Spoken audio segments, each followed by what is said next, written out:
Assalamualaikum warahmatullahi wabarakatuh. Selamat siang Bapak dan Ibu. Semoga semuanya dalam keadaan sehat walafiat dimanapun berada. Perkenalkan, nama saya Muarif Leo, SE MAK. Saya adalah dosen tetap program studi akuntansi perpajakan Politeknik Bau-Bau.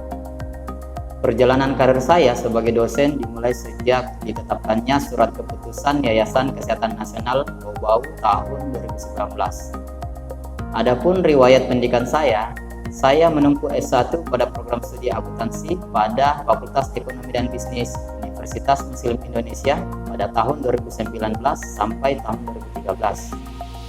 Selanjutnya, saya menempuh jenjang S2 Pascasarjana program studi akuntansi Universitas Muslim Indonesia pada tahun 2014 sampai 2016. Pada kesempatan ini, izinkan saya mendeskripsikan salah satu mata kuliah yang saya ampuh di program studi keuangan publik, yaitu mata kuliah pengantar akuntansi. Sebagai pernyataan diri dosen dalam unjuk kerja Tridharma Perguruan Tinggi atau PDD UKT-PT bidang pengajaran. Adapun identitas mata kuliah yaitu pengantar akuntansi, SKS berjumlah 3 SKS, kode mata kuliah PBDA 07103 semester 1 dan merupakan mata kuliah wajib bagi semua mahasiswa. Deskripsi mata kuliah pengantar akuntansi adalah mata kuliah yang memberikan pengetahuan dan gambaran bagaimana siklus akuntansi atau pembuatan laporan keuangan dalam satu periode akuntansi. Adapun materi pembelajaran, yang pertama gambaran umum akuntansi, yang kedua persamaan dasar akuntansi, yang ketiga pengenalan, perkiraan dan analisis transaksi, yang keempat jurnal umum, yang kelima buku besar dan neraca saldo, yang keenam jurnal penyesuaian, yang ketujuh neraca lajur, yang kedelapan laporan keuangan, yang kesembilan jurnal penutup dan neraca saldo penutup, yang kesepuluh akuntansi perusahaan dagang, yang kesebelas jurnal khusus perusahaan dagang, yang ke-12 penyusutan aktiva, dan yang terakhir biaya persediaan. Kemampuan akhir yang diharapkan mahasiswa, yang pertama mampu menjelaskan gambaran tentang akuntansi serta kegiatan perusahaan. Yang kedua, mahasiswa juga mampu menganalisis dan membuat persamaan akuntansi dan setiap unsur dalam persamaan tersebut. Yang ketiga, mampu mengaplikasikan dasar-dasar prosedur pembukuan. Yang keempat, mampu melakukan pencatatan, jurnal dan posting. Yang kelima, mampu melaksanakan penyusunan pembukuan. Yang keenam, mampu membuat neraca lajur. Yang ketujuh, mampu melakukan penyelesaian siklus akuntansi. Yang kedelapan, mampu melakukan penutupan buku dan penyusunan kembali. Dan yang terakhir, mampu menjelaskan sistem akuntansi. Kemudian adapun model metode pembelajaran, yaitu ceramah, diskusi, tanya jawab, pemberian tugas, dan praktikum. Adapun sistem pembelajaran pada mata kuliah pengantar akuntansi ini tanpa tim teaching. Jumlah pertemuan sebanyak 14 kali, tambah UTS dan UAS. Untuk UTS pertemuan ke-8 dan untuk UAS pertemuan ke-16. Sistem penilaian, kehadiran 10%, tugas 10%, UTS 10%, UAS 20%, dan praktikum 50%. Demikian deskripsi mata kuliah pengantar akuntansi. Lebih dan kurangnya mohon dimaafkan. Akhir kata, wallahul muwaffiq ila aqwamit thoriq. Wassalamualaikum warahmatullahi wabarakatuh.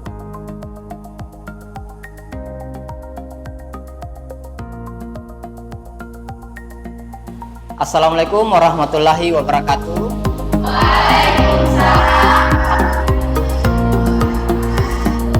Kurang semangat ini. Kita ulang ya. Assalamualaikum warahmatullahi wabarakatuh.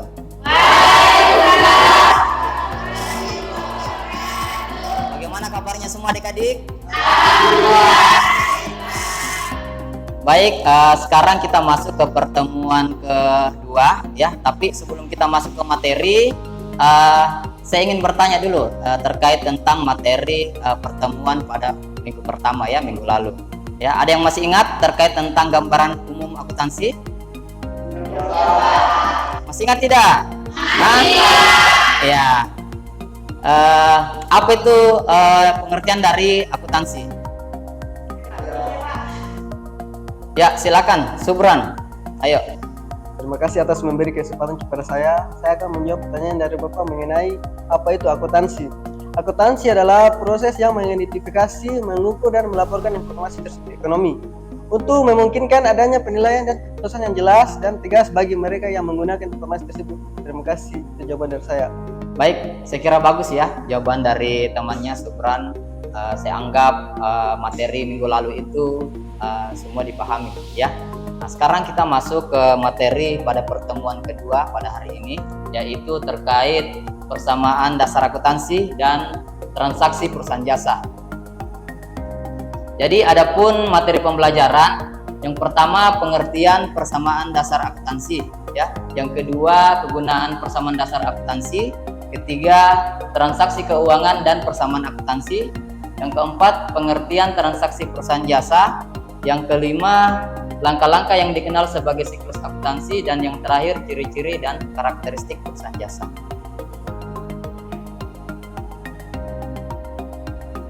Dilihat dari pengertiannya, persamaan dasar akuntansi adalah suatu persamaan yang menggambarkan posisi aktiva dan liabilitas dan ekuitas yang diakibatkan dengan adanya transaksi yang terjadi pada suatu perusahaan. Oh iya, silakan Dek. Terima kasih atas kesempatannya. Di sini saya akan bertanya, apakah persamaan yang dimaksud aktiva, liabilitas, dan ekuitas ini harus sama, Pak? Mungkin itu saja pertanyaan dari saya. Sekian dan terima kasih. Ya, baik. Saya kira bagus pertanyaannya ya. Siapa yang mau menanggapi? Adik-adik, ayo angkat tangan. Siapa yang bisa? Terima kasih atas kesempatannya. Dari pertanyaan tadi yang ditanyakan, aktiva, liabilitas, dan ekuitas ini apakah harus sama? Itu harus sama, atau dengan kata lain dia harus seimbang antara aktiva dan pasifanya, Pak. Mungkin itu dari saya. Jadi tambahan dari temannya saya kira sangat bagus ya. Jadi persamaan dasar akuntansi itu bisa dikatakan sebagai prinsip dalam dunia akuntansi ya, yang dimana tiap transaksi yang terjadi harus dicatat menggunakan sistem yang berpasangan, dan prinsip keseimbangan yaitu antara aktiva dan pasifa harus seimbang ya, seperti itu. Adapun kegunaan dari persamaan dasar akuntansi, kegunaan persamaan dasar akuntansi antara lain untuk menggambarkan bahwa sebuah transaksi itu mempunyai pengaruh walaupun sedikit antara dua golongan rekening atau lebih untuk mengetahui perubahan unsur atau posisi keuangan perusahaan ya, yakni untuk mengetahui perubahan posisi harta, hutang, dan modal. Kemudian kita masuk ke pengaruh transaksi terhadap persamaan dasar akuntansi ya. Bisa dilihat di atas ada 3 poin ya yang mempengaruhi transaksi pada persamaan dasar akuntansi. Yang pertama, dampaknya dari setiap transaksi adalah terkait tentang peningkatan atau penurunan satu atau lebih unsur dalam persamaan akuntansi ya. Yang kedua sisinya itu persamaan akuntansi harus selalu sama jumlahnya atau seimbang ya.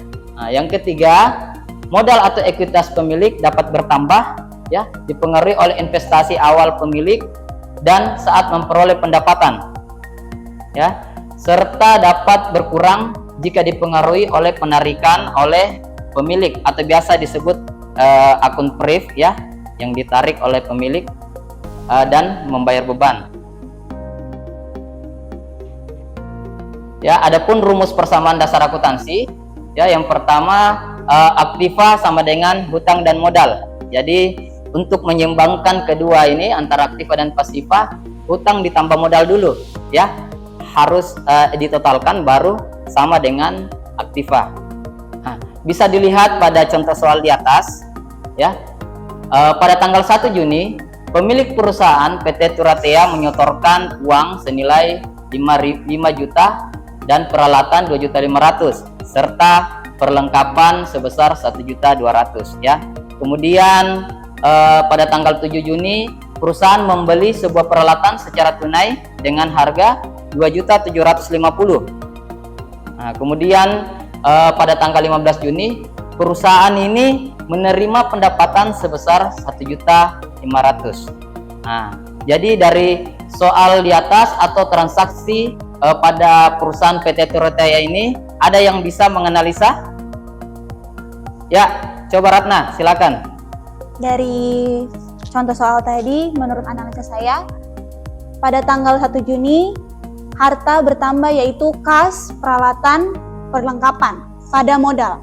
Pertama kas bertambah sejumlah 5 juta, peralatan bertambah sejumlah 2.500.000, perlengkapan pun bertambah sejumlah 1.200.000 pada modal dengan sejumlah 8.700.000. Pada tanggal 7 Juni, harta berkurang yaitu kas berkurang senilai 2.750.000. Harta bertambah peralatan yaitu sejumlah 2.750.000. Pada tanggal 15 Juni, harta bertambah yaitu kas pada modal. Kasnya bertambah sejumlah 1.500.000, modal pun bertambah sejumlah 1.500.000. Mungkin dari saya itu Pak. Sekian, terima kasih. Baik, saya kira analisa dari temannya sudah sangat bagus ya. Nah, sekarang kita masuk ke dalam format persamaan dasar akuntansi ya.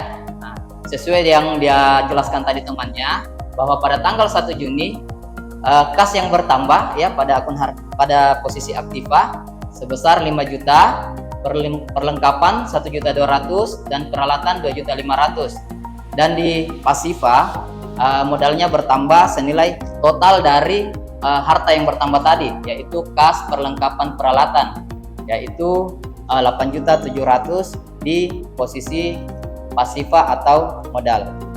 Kemudian di tanggal 7 Juni di situ bisa dilihat berkurangnya kas ya 2.750.000 akibat pembelian peralatan senilai 2.750.000. Artinya apa? Karena dia membeli peralatan berarti ada uang tunai yang dia keluarkan ya. Maka dari itu di sini kita kasih dalam kurung ya sebagai tanda bahwa itu sifatnya pengurang ya. Seperti itu.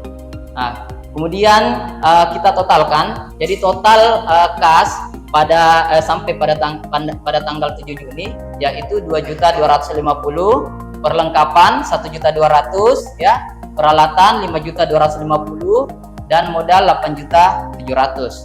Nah, sekarang kita masuk ke tanggal 15 Juni ya. Nah, di tanggal 15 Juni ada kas bertambah senilai 1.500.000 ya. Dan di sisi pasiva modalnya juga bertambah 1.500.000. Seperti itu. Jadi kalau seumpama kita hitung totalnya semua aktiva dan pasiva mestinya seimbang ya.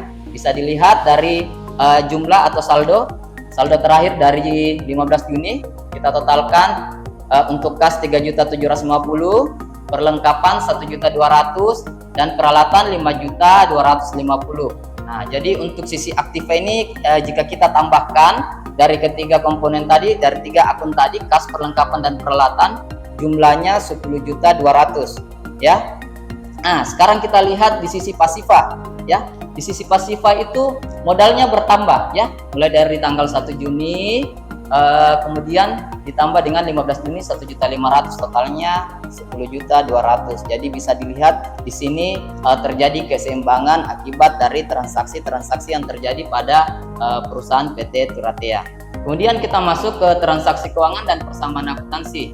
Nah, untuk transaksi keuangan dan persamaan akuntansi ya, semua transaksi keuangan ya dalam hal ini terkait tentang peristiwa ekonomi yang terjadi di perusahaan dari yang paling sederhana sampai dengan yang paling kompleks akan mengakibatkan perubahan di antara ketiga komponen ya. Komponen apa? Yaitu komponen persamaan dasar akuntansi tersebut, sehingga perubahan yang dimaksud bisa menambah atau mengurangi bahkan merubah susunan dari aktiva, liabilitas maupun ekuitas. Penyelesaian persamaan itu merupakan hasil analisis dampak dari transaksi keuangan yang terjadi seperti yang dilakukan tadi temannya ya.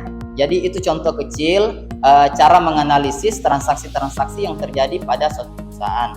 Setelah itu kita masuk ke perusahaan jasa ya. Nah, ada yang pernah dengar di sini perusahaan jasa itu seperti apa?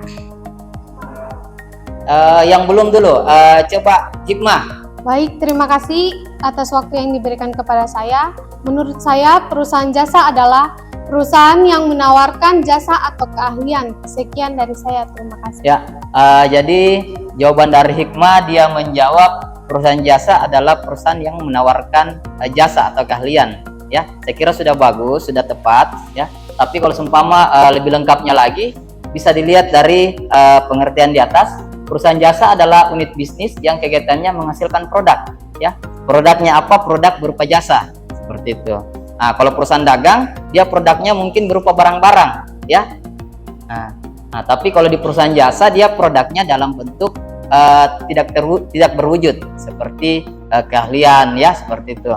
Nah, sampai di sini saya sudah memberikan gambaran terkait perusahaan jasa. Ada yang bisa memberikan contoh mungkin di kehidupan sehari-hari, ya, perusahaan jasa itu seperti apa?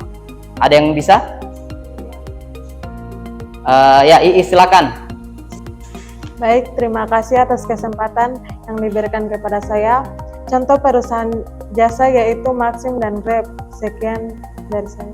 Ya, jadi dari jawabannya tadi temannya dia menjawab bahwa perusahaan jasa itu yang biasa dia jumpai di kehidupan sehari-hari adalah Grab dan Maxim. Ya, memang di Kota Bau-Bau ini Grab dan Maxim adalah suatu perusahaan jasa yang memang menawarkan jasanya. Misalnya ada konsumen, ya, ingin berangkat ke swalayan tapi dia tidak punya kendaraan atau malas membawa mobil atau motor atau kendaraan, ya. Nah, mungkin Iis dia memesan suatu layanan, ya, berupa ojek online, ya, melalui aplikasi Maxim maupun Grab, ya, seperti itu. Saya kira itu contoh dari perusahaan jasa. Sekarang kita masuk ke karakteristik perusahaan jasa. Jadi karakteristik perusahaan jasa ada 5. Ya, yang pertama, kegiatan utamanya adalah menjual jasa. Jadi kalau seumpama ojek online, dia menjual jasa, ya, berupa mengantar konsumennya ke sana kemari, ya, seperti itu, kayak sebuah lagu. Nah, yang kedua, tidak menyediakan produk dalam bentuk fisik. Nah, berarti dia menyediakan produk atau keahliannya, ya, dalam bentuk non fisik, seperti itu. Yang ketiga, produk jasa tidak bisa sama persis antara konsumen. Maksudnya misalnya Ainun, ya, Ainun ini seorang ojek online, misalnya seperti itu, profesinya sebagai ojek online. Kemudian dia menawarkan jasanya ke konsumen. Konsumen ini dalam hal ini mungkin Subran, ya, Subran. Nah, tapi Subran memang profesinya sebagai ojek online juga, ya, seperti itu. Jadi dia tidak bisa menawarkan layanannya kepada sesama sesama profesi dengan konsumennya, seperti itu. Nah, yang keempat, harga jasa tidak dapat dipatok general atau tidak dapat dipatok secara umum, yang artinya misalnya si Ainun ini maksudnya sebagai driver ojek online, ya, sebagai driver ojek online tidak mungkin dia memberikan ke konsumen tarif, ya, tarif jauh dan dekat sama saja. Misalnya kalau jauh 2 km dia kasih tarif 10.000, yang dekat juga 10.000, ya, tidak boleh seperti itu. Ya, mestinya kalau dekat dipotong mungkin 50%-nya. Jadi tadinya yang 2 kilo itu 10.000, yang 1 kilo itu jaraknya, ya, mungkin 5.000, ya, seperti itu. Sekarang masuk ke ciri-ciri perusahaan jasa. Yang pertama, pendapatannya berasal dari penjualan layanannya.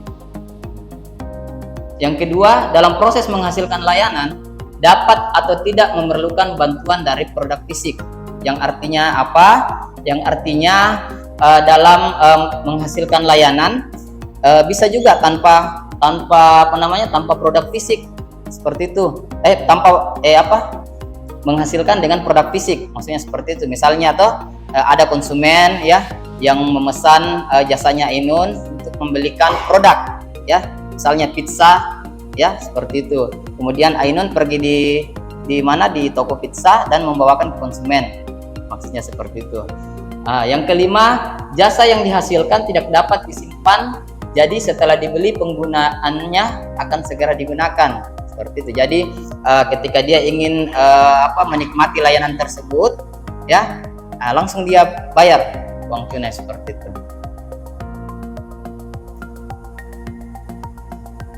Kemudian yang terakhir, langkah-langkah yang dikenal sebagai siklus akuntansi. Yang pertama, perusahaan harus melakukan transaksi finansial, ya. Dia harus melakukan transaksi finansial. Yang kedua, mencatat semua transaksi keuangan berdasarkan bukti asli. Maksudnya seperti dokumen, ya, atau kwitansi, ya, seperti itu. Nah, yang ketiga, membuat jurnal umum yang didasarkan pada catatan nomor 2, ya. Maksudnya bukti atau dokumen. Yang keempat, membuat buku besar. Nah, setelah membuat buku besar, kita membuat jurnal penyesuaian, ya. Setelah membuat jurnal penyesuaian, membuat laporan keuangan seperti laporan laba rugi, neraca, dan perubahan modal. Nah, yang ketujuh, membuat jurnal penutup, dan yang terakhir membuat keseimbangan percobaan. Nah, dari slide di atas berarti sudah menandakan bahwa sudah tiba di penghujung slide, ya, pada pertemuan kedua pada hari ini, ya. Nah, untuk itu hadiah ini saya berikan kepada adik-adik, ya, sebagai bahan evaluasi, ya, sebagai bahan evaluasi di rumah untuk dikerjakan, ya, supaya kita bisa dosen bisa menilai tingkat pemahaman dari adik-adik terkait tentang materi kita pada hari ini, ya. Dan materinya bisa diakses melalui akun @link masing-masing, ya.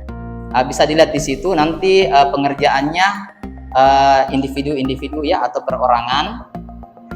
Untuk batas pengumpulannya nanti dikumpul pada pertemuan ketiga atau pertemuan minggu depan, ya, seperti itu.